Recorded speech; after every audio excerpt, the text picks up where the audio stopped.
All right, folks, welcome back to the Global Intel channel. Back up to the you know what. By the way, this is where things would go if that consistently at the same time every day other thing I do were to go away. So just know that. If you're ever looking, things happen, this is where it would go. So today we're going to be talking about everybody being tired of war and the fact we're just about to get into a new one because no matter what, the war machine will roll on.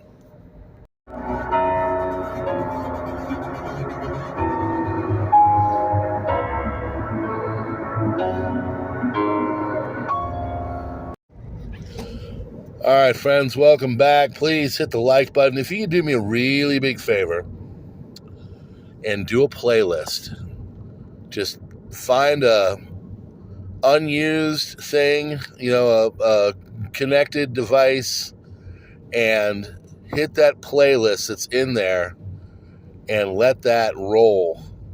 That would be great. I'm going to add more to it, but trying to get my hours up. Best way to do that is for you to help is to hit that playlist. It is in the description. So there was an open mic moment today, I believe last night, and MSNBC's favorite homophobe,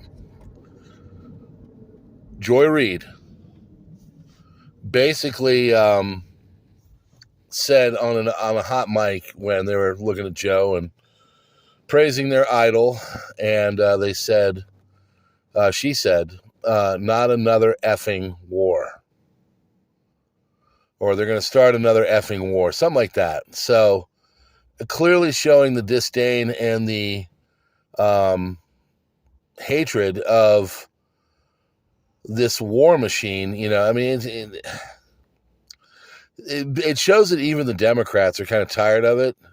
And it's funny, too, because they used to be the anti-war when I was a Democrat many years ago. It was because they're positioning on war. It really was. I didn't want to go to Iraq. I didn't want to go to Afghanistan. And, of course, they all did that. And now here we are. And, I don't know if you've ever seen the video with General Wesley Clark, saying all the different countries they're going to go into. Well, now we're on that last set of countries, and effectively Iran is the only one left. Now, Iran has said that no matter what we hit, where we go, what we do, it's going to get a response. But if we hit something that is directly Iranian, they're going to respond. Iran is not Iraq. Iran is not Afghanistan. Iran is a formidable opponent.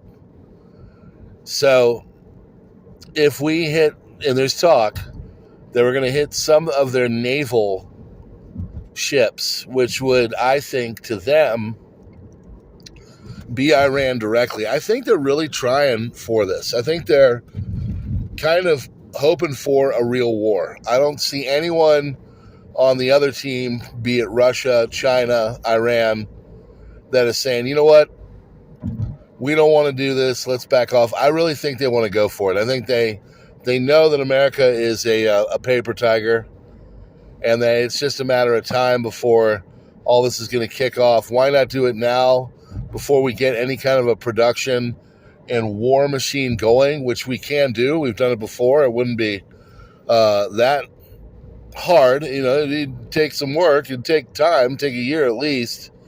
But to get ammunition production, to get production of war machines and everything else, and to retrofit our economy to a war-based one like they're doing now basically in Russia and China and Iran and other places, North Korea. I don't think they want us to have that time. I think they basically just see that we're weak, and they're doing everything they can to go to sin, but to maintain some semblance as the belligerents going against. I really think they're trying to make it so there has to be a response. And it's smart. You take your proxies, your proxies are going after our Middle Eastern bases in Shaddadi and Deir ez-Zor area, Al-Tanf, and all of a sudden they kill 3 service members.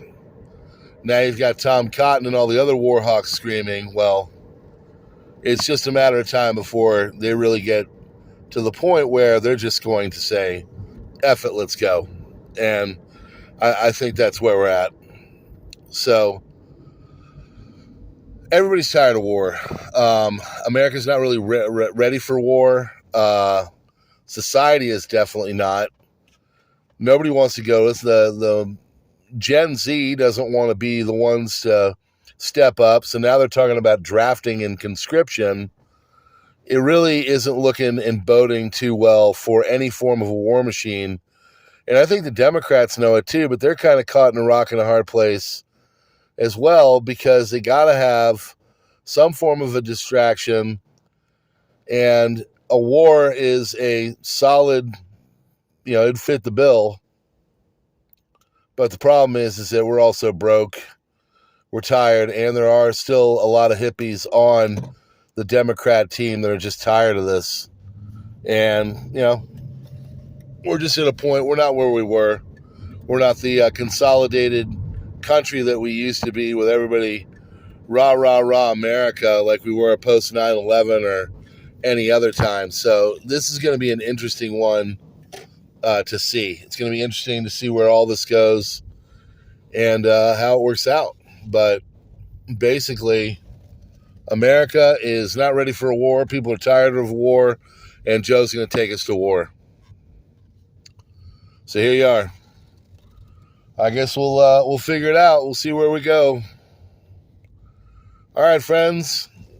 Thanks so much for being here. Remember, please do try to do a playlist if you can. If you can, I get it.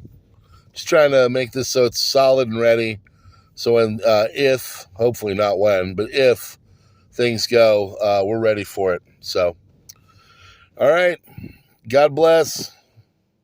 Global Intel Channel out. We'll see you on the next one.